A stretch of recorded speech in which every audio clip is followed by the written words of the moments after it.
Hello friends, आज की इस वीडियो में हम बात करेंगे प्रॉपर्टी के एडिशनल चार्जेस के बारे में, जिसे आप हिडन चार्जेस भी कहते हैं। जैसा कि हम सभी जानते हैं कि प्रॉपर्टी बाय करते हुए बिल्डर हमसे बेसिक सेल्स वैल्यू के अलावा भी कुछ एडिशनल चार्जेस लेता है। तो ये चार्जेस क्या होते हैं, क्यों हमसे लिए जाते हैं और ये हमें कितना इम्पैक्ट करते हैं, इन्हीं सभी चीजों को हम वन बाय वन आज इस वीडियो में डिस्कस करेंगे। साथ ही साथ आई वुड रिक्वेस्ट यू कि अगर आप मेरे इस चैनल पे नए हैं तो इसे अभी सब्सक्राइब कर लें और वीडियो के अंत में अपना वैल्यूएबल फीडबैक देना बिल्कुल ना भूलिए। तो चलिए वीडियो स्टार्ट करते हैं। तो फ्रेंड्स, हमारा सबसे पहला पॉइंट है ईडीसी आईडीसी, जिसका मतलब है एक्सटर्नल डेवलपमेंट चार्जेस और इंफ्रास्ट्रक्चर डेवलपमेंट चार्जेस। ये गवर्नमेंट का एक मैंडेटरी टैक्स है जो आपको देना ही होता है और गवर्नमेंट बेसिकली इसे इंफ्रास्ट्रक्चर डेवलपमेंट के लिए ही बिल्डर्स से लेती है। सबसे पहले बिल्डर जो है इसको वन शॉट में गवर्नमेंट के पास में डिपॉजिट कर देता है, देन प्रोपोर्शनेट वे में बिल्डर जो है वो बायर से इसको चार्ज करता जाता है। अगर हम बात करें ये क्यों लिया जाता है, ये बेसिकली एक पर्टिकुलर प्रॉपर्टी तक आपको जो है इंफ्रास्ट्रक्चर डेवलप करने के लिए गवर्नमेंट आपसे चार्ज करती है, जिसके अंदर आपका water lines, sewerage lines, electricity supply, then उसके बाद में आपका रोड कनेक्टिविटी, इन सब चीज़ों के लिए आपसे लिए जाते हैं। अगर हम कॉस्ट की बात करते हैं तो गुड़गांव की डिफरेंट लोकेशंस के हिसाब से ये डिफरेंट होते हैं सेक्टर की डेवलपमेंट के हिसाब से। यहाँ पे अगर हम कॉस्ट की बात करें तो लगभग 300 रुपए स्क्वायर फीट से लेकर के और लगभग 800 रुपए स्क्वायर फीट तक बिल्डर आपसे इसके लिए चार्ज करते हैं। तो फ्रेंड्स, हमारा दूसरा पॉइंट है GST, goods and service tax. Definitely दोस्तों, ये भी हमारा एक मैंडेटरी टैक्स है जो हमें हर एक प्रॉपर्टी बाय के ऊपर गवर्नमेंट को देना ही पड़ता है। बट यहाँ पे एक चीज मैं आपको बताना चाहूंगा कि 2019 से पहले हमारे जो जीएसटी की दरें जो गवर्नमेंट मांगती थी हमसे, वो था आपका, हम रेजिडेंशियल प्रॉपर्टी के लिए करीब करीब 8% था और कमर्शियल प्रॉपर्टी के लिए करीब करीब 12% गवर्नमेंट आपसे चार्ज करती थी।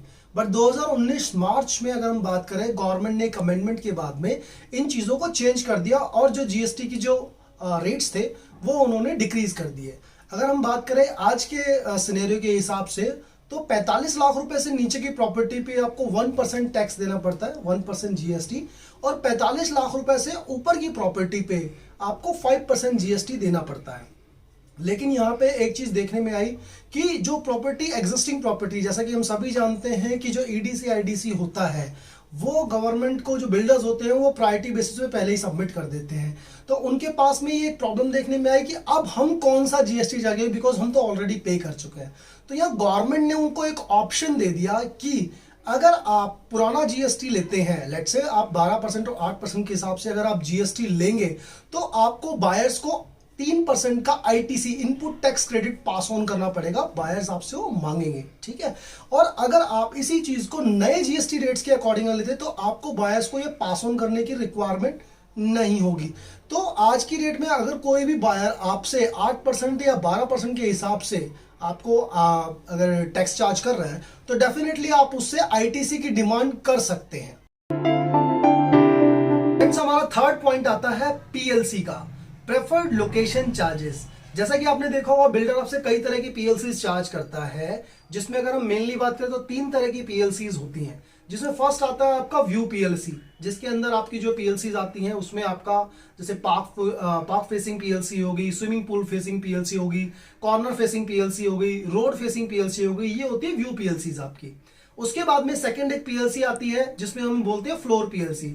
आप फ्लोर वाइज अगर ऊपर जाते हैं तो पीएलसी आपकी कम होती है, कई जगह ज्यादा भी होती है अगर वो बिल्डिंग काफी ज्यादा हाई राइज है तो, और अगर नीचे आते हैं तो आपको पीएलसी कम पे करनी पड़ती है। तीसरी एक पीएलसी देखने में आती है जो है कि पेमेंट प्लान पीएलसी, जिसमें कि आप अलग अलग पेमेंट स्ट्रक्चर, पेमेंट प्लान के हिसाब से बिल्डर आपसे कुछ एडिशनल चार्जेस पेमेंट प्लान के हिसाब से चार्ज करता है। बट यहाँ पे अगर हम कॉस्ट की बात करते हैं तो बिल्डर आपसे करीब करीब 50 रुपए स्क्वायर फीट से लेकर के और 500 रुपए स्क्वायर फीट तक की पीएलसी भी डिफरेंट लोकेशन पे चार्ज करता है। बट यहाँ पे मैं एक चीज आपको और अपडेट कर देना चाहूंगा कि ये जो पीएलसी होती है ये कोई मैंडेटरी नहीं होती, कोई गवर्नमेंट का इसमें कुछ भी इन्वॉल्वमेंट नहीं होता है। ये टोटली डिपेंड करता है डेवलपर्स के ऊपर कि वो आपसे कितनी चार्ज करती है, और ये 100% नेगोशिएबल है।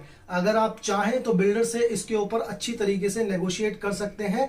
ये टोटली बिल्डर का एक प्रॉफिटेबल पॉइंट है जहां बिल्डर आपसे इस चीज के लिए अर्निंग कर रहा है। तो फ्रेंड्स, हमारा चौथा पॉइंट है कार पार्किंग। यहाँ हम बात कर रहे हैं reserve dedicated car parking space की। ज्यादातर ये देखा गया है कि अगर हम रेजिडेंशियल प्रॉपर्टीज की बात करें तो एक जो कार पार्किंग होती है वो आपको राइट टू यूज बेसिस पे लेनी ही पड़ती है, जबकि दूसरी आपके लिए ऑप्शनल होती है। समटाइम डेवलपर्स क्या करते हैं कि एक पार्किंग को आपके जो है डील प्राइस के अंदर ही इंक्लूड कर देते हैं, सेकेंडरी आपके लिए ऑप्शनल रहती है। अगर हम बात करें सेम चीज फॉर कमर्शियल, तो यहाँ आपके लिए कार पार्किंग हमेशा ऑप्शनल रहती है। आपको अगर लगता है वो यूजफुल है तो आप ले सकते हैं, अदरवाइज आप उसे क्विट भी कर सकते हैं। कार पार्किंग की अगर हम बात करें कॉस्ट की, तो अलग अलग डेवलपर्स लगभग 3 से लेकर के और 5 लाख रुपए तक कार पार्किंग के लिए गुड़गांव में चार्ज करते हैं। तो फ्रेंड्स, हमारा 5वां पॉइंट है क्लब मेंबरशिप। जैसा कि हम सभी जानते हैं कि हर एक डेवलपर अपनी सोसाइटी के अंदर एक कॉमन एक्टिविटी एरिया बनाता है जिसे हम क्लब कहते हैं, जिसके अंदर अगर हम मेनली बात करें तो swimming pool, gym, meeting hall, cafeteria और बैंक्वेट हॉल जैसी चीजें आती है।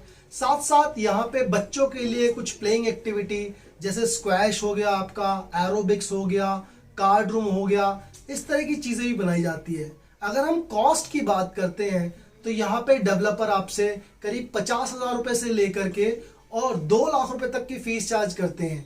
बट ये फिक्स नहीं है, क्योंकि ये डिपेंडिंग ऑन डेवलपर और लोकेशन के हिसाब से अलग अलग होती है और ये बिल्डर आपसे वन टाइम फीस ही चार्ज करता है। साथ ही साथ इसके लिए सम टाइम डेवलपर आपसे एक मंथली मेंटेनेंस भी चार्ज करता है।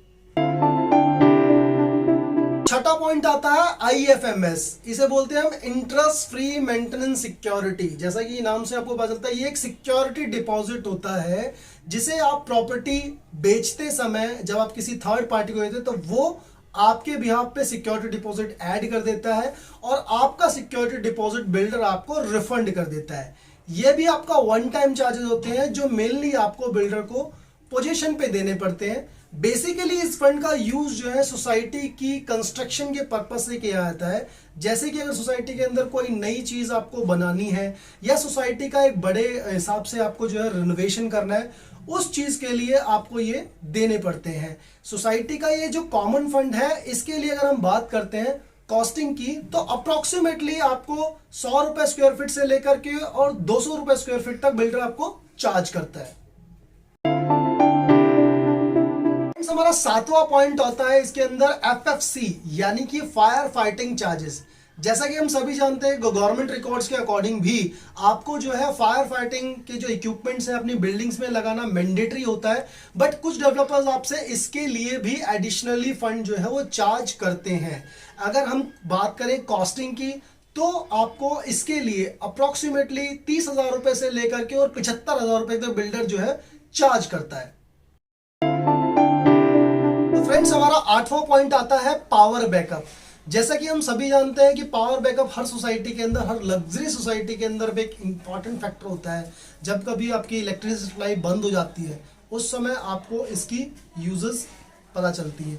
अगर हम बात करें डेवलपर, हर एक डेवलपर आपको जो है 3 किलोवाट से लेकर के और 5 किलोवाट तक का जो प्राइस होता है वो आपके डील प्राइस में ज्यादातर इंक्लूड करके देता है।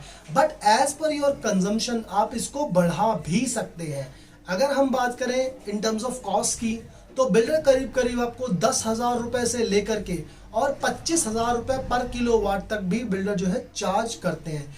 इसके अलावा ये वन टाइम कॉस्टिंग होती है जो आपको देनी पड़ती है कंजम्पशंस को इंक्रीज करने के लिए, लेकिन इसके अलावा आपको डीजी की रनिंग कॉस्ट भी देनी पड़ती है। डीजल जनरेटर की रनिंग कॉस्ट भी आपको आप अपनी कंजम्पशन के हिसाब से देनी पड़ती है, जो करीब करीब आपकी 15 रुपए पर यूनिट से लेकर के और 20 रुपए पर यूनिट तक हो जाती है। तो फ्रेंड्स, हमारा 9 पॉइंट है एडवांस मेंटेनेंस। जैसा कि हम सभी जानते हैं कि हर सोसाइटी या कमर्शियल की कुछ रनिंग कॉस्ट होती है जो हमें मंथली बेसिस पे बेयर करनी पड़ती है। हर सोसाइटी के अंदर जो हमसे ये मंथली कॉस्ट ली जाती है, इसके अंदर बेसिकली हमारे पास में security cost, plumbing cost, sweeping cost और गार्डनिंग कॉस्ट इसके अंदर इंक्लूड रहती है। अगर हम इसकी कॉस्ट की बात करते हैं तो गुड़गांव में रेजिडेंशियल पर्पस से अगर देखे जाए तो करीब करीब 2 रुपए स्क्वायर फीट से लेकर के 5 रुपए स्क्वायर फीट तक की कॉस्ट आपसे ली जाती है। वहीं अगर आप कमर्शियल की बात करते हैं तो हाई स्ट्रीट के अंदर में 10 रुपए स्क्वायर फीट से लेकर के और सेंट्रलाइज एसी मॉल के अंदर 25 रुपए स्क्वायर फीट तक की मेंटेनेंस भी आपसे चार्ज की जाती है। कभी कभी आपको ये भी देखने में आता है कि इंस्टेड ऑफ टेकिंग मंथली आपका एक्सपेंसेस, जब आप कोई नई प्रॉपर्टी लेने जाते हैं तो बिल्डर आपसे मंथली की जगह पे 6 मंथ की या एनुअली मेंटेनेंस आपसे जो है इकट्ठी ही चार्ज कर लेता है। तो इसको भी आपको ध्यान में रखना है। तो फ्रेंड्स, हमारा 10th पॉइंट आता है रजिस्ट्री।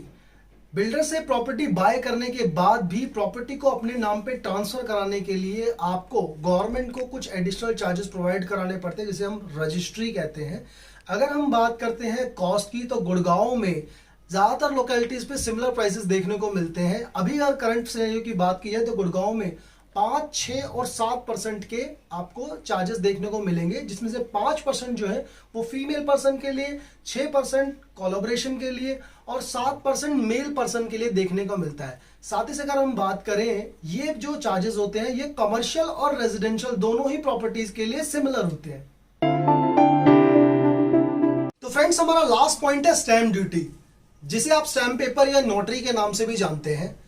ज्यादातर लोगों का ये मानना है कि बेसिकली जो स्टैंप पेपर है और जो रजिस्ट्री है वो सेम चार्जेस होते हैं, but I would inform you कि ऐसा बिल्कुल भी नहीं है, क्योंकि जो रजिस्ट्री चार्जेस आपके होते हैं वो तो 5, 6, 7% के हिसाब से फिक्स्ड है, बट आपके जो नोटरी के या स्टैंप पेपर के आपके चार्जेस है वो डिपेंड करते हैं कि आपकी रजिस्ट्री कितने की है।